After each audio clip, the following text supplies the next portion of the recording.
Tinokutambirai Nhau dzomanhoko muzuva regumi nopfumbamwe mwedzi waKakunguru.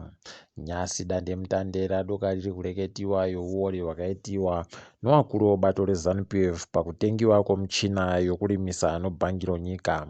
waGideon Gono wakanyora mubepa roSunday Mail wachiedza kuramba zvakabuda nezuro asi anga vachitoposhera matope pese pese. Zvava pachena kuti ano muromo wakanuna ndiye akajadoiro nyika. Wazama hawo kuti michina yakandopuwa vanhu yakanga iri yokundopuwa zvisiribei kuti chikwereti, asi wabva wasaya rokureketa nokuti paburitsiwa umboo wachireketa kuti zvaive zvikwereti. Bhangi guru ronyika richiri kundoita zvibodzizvo zvaraita kubva kare munguva yaGideon Gono zvokundokoromora zvikwereti. Kureketa kuno kubva mugore ra2015 pava nezvikwereti zvinosvika mabhiriyoni 4 wemari yokuAmerica. Izvi zvinotorwadza nokuti manje ano zvinenge zvaakupuwa futi kuti wanhuwo wakaremewa kare watakure futi mumwe mutoro uyu. Upfu huri kugoboyekaba munzvimbo zhinji munyika. Kupuramutiri dzimwe nzvimbo muHarare, kuBhindura nokwaMutare kunondoita mitsara vanhu vakarindira kuti vagotengawo upfu. Hurumende yakundikana kuti irambe ichipa vanogaisawo upfu kuti wawane mari yokutenga chibage chinodiwa kuti wanhu upfu ukwane. Nzara ndiyo ichazoshura vanhu rwendo huno.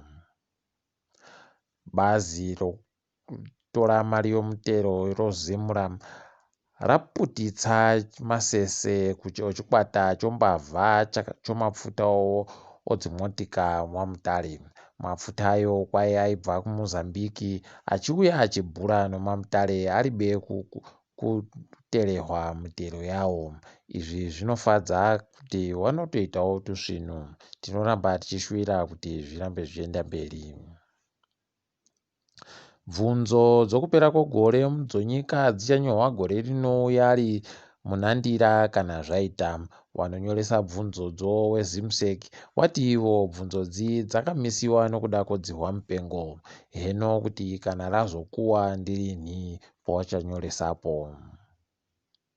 waStrive Masiwa wanova muzvina mabhiriyoni omunyika wakakumbira kuna mabhururu wavo vamwewana muzvina bhiriyoni Bill naMelinda Gates kuburikidza neBill naMelinda Gates Foundation kuti wape mapiritsi odexamethasone mamiriyoni mapfumbamwe kuti agopuwa kuvanhu vanosvika miriyoni mudunhu redu rino reAfrica vanenge vahwara nechirwere chodzihwa mupengo.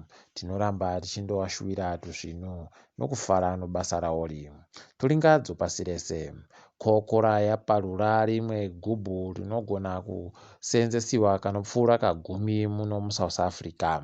Gubhu ri kwai ukatoribenhutsa unogona kupuwa mari inosvika kumari yomuSouth Africa pfumbamwe, chinova chinhu chichagona kufadza vazhinji. Dzihwa mupengo ndichatangisa dzihwa mupengo ranyoresa wapwere vari kuda kuenda kuzvikoro zvofundo yepamusoro bvunzo vari pamhene. Izvi zvaitika kuPakistan uko kwariri kushura mari dzihwari. Tinondoimba kuti zvichaita kuti zvirerukirewo vanhu. Tanzania yarambidza mamwe masangano akazvimirira oga kuti agoitawo dzokuringa kutekedziwa kwesarudzo dza25 gumiguru. Idzi sarudzo dzagara dziri kuunza mutauro nokuti vazhinji vari kudzidaba kuti dzireke kugoongororwako. Masangano akazvimirira ega akatogara andobvisiwa pokare kuti wareke kugoita zvokufundisa vanhu nezvosarudzodzi. Heno kuti hurumende yakazviitirei, asi watoita kunyora gwaro kuti wapindurwe kuti sei wakabvisiwapo. Tindori ipapo, Musena Wanyasi waGorongonda, ndini wenyu Mhanduwe Nhau.